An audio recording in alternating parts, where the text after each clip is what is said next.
नमस्कार दोस्तों, एक बार फिर आपका स्वागत है। आप सभी का अपने YouTube चैनल आजकल टीवी 1 पर। दोस्तों, ये पौराणिक कहानियाँ केवल शैक्षिक उद्देश्यों के लिए है।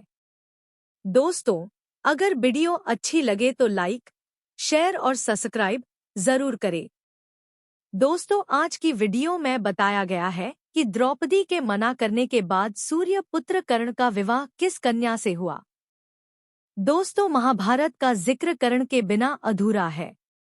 कर्ण महाभारत के शक्तिशाली और प्रभावशाली पात्रों में से एक हैं।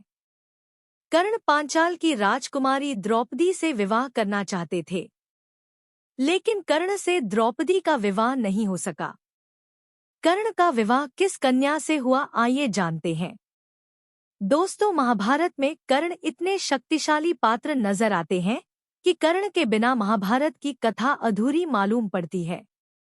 कर्ण में एक अच्छे व्यक्ति के सभी गुण मौजूद थे। कर्ण एक योग्य पुत्र, कुशल योद्धा, सच्चा मित्र, दानवीर, इन सब गुणों के बाद भी कर्ण को जीवन भर अपने परिवार से दूर रहना पड़ा और अपमान सहने पड़े।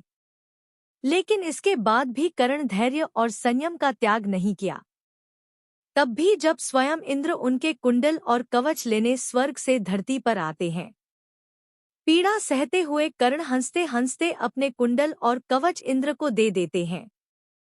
दोस्तों, द्रौपदी से करना चाहते थे विवाह। कर्ण द्रौपदी से विवाह करने चाहते थे, लेकिन नियति को कुछ और मंजूर था। सूत पुत्र होने के कारण द्रौपदी से विवाह नहीं कर सके।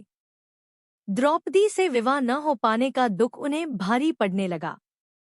कर्ण का दुख जब उनके पिता आधीरथ से नहीं देखा गया तो उन्होंने कर्ण का विवाह करने का फैसला किया। जन्म के बाद कुंती ने लोकलाज से बचने के लिए सूर्यपुत्र कर्ण को जल में प्रवाहित कर दिया था। एक सूत परिवार ने कर्ण का लालन पालन किया। बाद में इसीलिए कर्ण सूत पुत्र कहलाए। आधीरथ कर्ण के दत्तक पिता थे, जो रथ निर्माण में निपुण थे।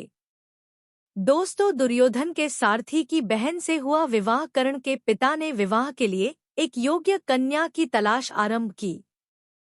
उनकी तलाश दुर्योधन के विश्वास पात्र सारथी सत्यसेन की बहन रुशाली पर आकर समाप्त हुई। उन्होंने रुशाली से कर्ण का विवाह तय कर दिया। रुशाली बेहद चरित्रवान कन्या थी।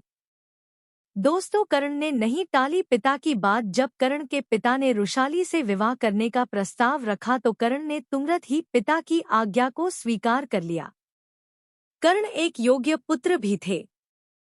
रुशाली और कर्ण का विवाह बहुत धूमधाम से संपन्न हुआ। दोस्तों, कर्ण का दूसरा विवाह कहा जाता है कि कर्ण ने 2 विवाह किए था। कर्ण ने दूसरा विवाह राजा चित्रवत की बेटी असामवरी और उसकी दासी ध्युमतसेन की सूत कन्या पद्मावती सुप्रिया से हुआ था।